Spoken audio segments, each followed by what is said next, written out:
ఇక్కడ చూడండి, ఇక్కడ వరి కోస్తున్నారు. ప్రతి చోట మిషనరీ నడుస్తుంది, కానీ ఇక్కడ మాత్రము ఈ ఇద్దరు వ్యక్తులు ఆడ మగ ఉన్నారు. వాళ్ళు వరిని కోస్తున్నారు. వాళ్ళు ఎందుకు కోస్తున్నారు, ఎందుకు అన్నది కొద్దిగా కనుక్కుందాం మనం.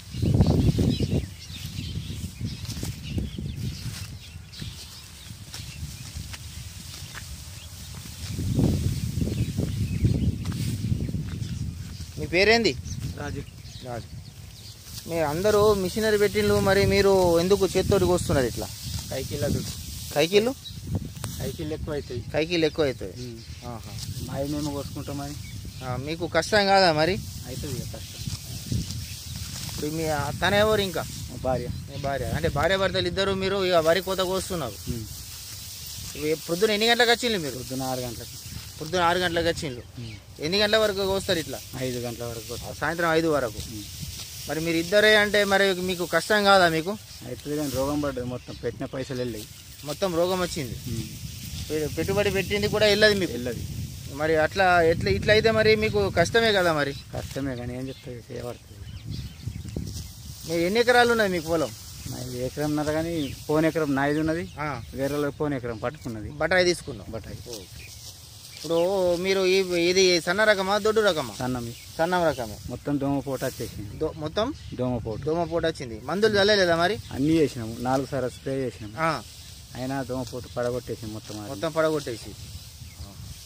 ఇప్పుడు మీరు ఇది అయిన తర్వాత మళ్ళీ మీ చేతితోటి బంతి కట్టుడేనా? బంతి కట్టుడే. బంతి కట్టి మళ్ళా తర్వాత మన అట్లా ఆరబెట్టి మన తర్వాత రైస్ మిల్. ఇప్పుడు మీరు ఇంతగానం అంటే మీకు పెట్టుబడి ఎంత ఖర్చు అయింది అందాదా? పెట్టుబడి ఇప్పుడు 15,000 దాకా అయింది. 15,000 దాకా అయింది ఒక ఎకరానికి. 15-20 వేలు అవుతుంది మొత్తానికి. అంటే ఓన్లీ పెట్టుబడి, ఇంకా మీ కష్టము మందులు బిందులు అదంతా వేరేనే. మా ఇది ఎంత మరి మీరు మీ పెట్టుబడి వెళ్ళకుంటే మీకు ఎట్లా ఉంటుంది మరి? ఇప్పుడు అంతే, లాస్ ఇక. ఇట్లయితే కష్టమే కదా మరి. ఇప్పుడు పెట్టిన పైసలు కష్టం. ఇప్పుడు మీరు మా బియ్యం ఇది వేసినప్పటి నుంచి ఏమంటారు దాన్ని, యాత వేసినప్పటి నుంచి ప్రతిసారి రోజుకి ఎన్నిసార్లు వచ్చేది ఉండే మీకు? రోజుకి ఎన్నిసార్లు అంటే పొద్దున మళ్ళీ సాయంత్రం వస్తుంటుందా? వస్తాం ఖచ్చితంగా. మళ్ళీ మందులు యూరియా డిఏపి అవన్నీ కూడా ఖచ్చితంగా అవన్నీ కూడా వేసినప్పుడు, కలిసినప్పుడు మళ్ళా మందు కొట్టాలా, గడ్డి మందు వెళ్ళాలా, అవన్నీ వేస్తే కూడా ఇప్పటిదాకైతే పెట్టిన పైసలు కూడా వెళ్తాయన్న గ్యారంటీ లేదు. మరి మీకు ఓన్లీ మీరు దీని మీద ఆధారపడ్డారా? మొత్తానికి దీని మీద ఆధారపడ్డారు. మరి అసలు టైంలో మీకు ఎట్లా ఇంట్లో కష్టం కదా మరి ఇంట్లో నడవడానికి?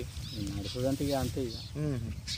ఎట్లా మరి ఇట్లయితే మరి కష్టమే కదా. ఒక రైతు ఇంత కష్టపడితే ఓ రైతుకు పెట్టుబడి పెట్టినది కూడా వెళ్ళకపోవడం అన్నది మనకు చాలా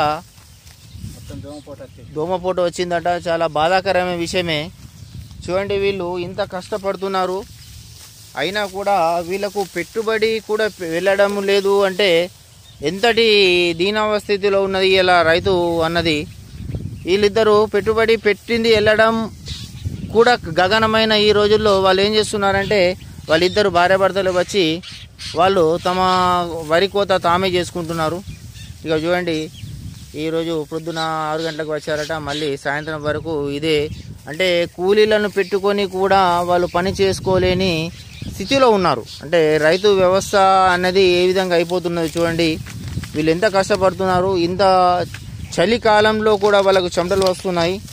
అంటే ఒక రైతు పడుతున్న కష్టము ఎన్ని రకాలుగా సాకితే కానీ మన నోట్లో ఈ గింజలు రావు. అంటే మనం ఈరోజు సన్నం రకము, జైశ్రీరామ్ అని, కేడి అని అది ఇది తినేస్తున్నాం. ఓకే, ఒక చిన్న పాపని కని పెంచి పెద్ద చేయడానికి ఎంత కష్టపడాలో అంత కష్టపడాల్సి ఉంటుంది వ్యవసాయం అంటే. మరి ఈరోజు మనం ఏం చేస్తున్నాం? ఇష్టం వచ్చినంత వండేసి తెల్లారి సరికల్లా పడేస్తున్నాం.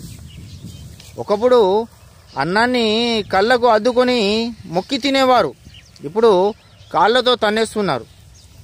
ఒక రాత్రికి అన్నం తక్కువ తింటే ఏమైనా అవుతుందా?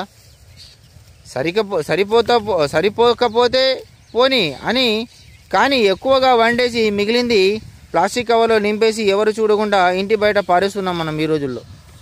వీరు కష్టపడుతున్నది ఒక్కసారి చూడండి. ఒక్కొక్క గింజ భూమి నుంచి పుట్టి పెరిగి రావాలంటే ఎంత కష్టపడాల్సి ఉంటుందో చూడండి.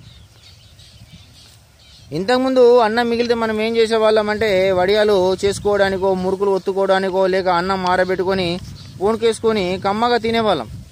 ఇప్పుడు లెక్క లేకుండా పోయింది. మాకు ఇష్టం వచ్చినంత వండుతున్నాం, ఇష్టం వచ్చినంత పాడేస్తున్నాం. మిగిలితే కదా దాంట్లో అసలు ఏమాత్రం కూడా ముందు వెనుక ఆలోచించకుండా మనం చేసేస్తున్నాం.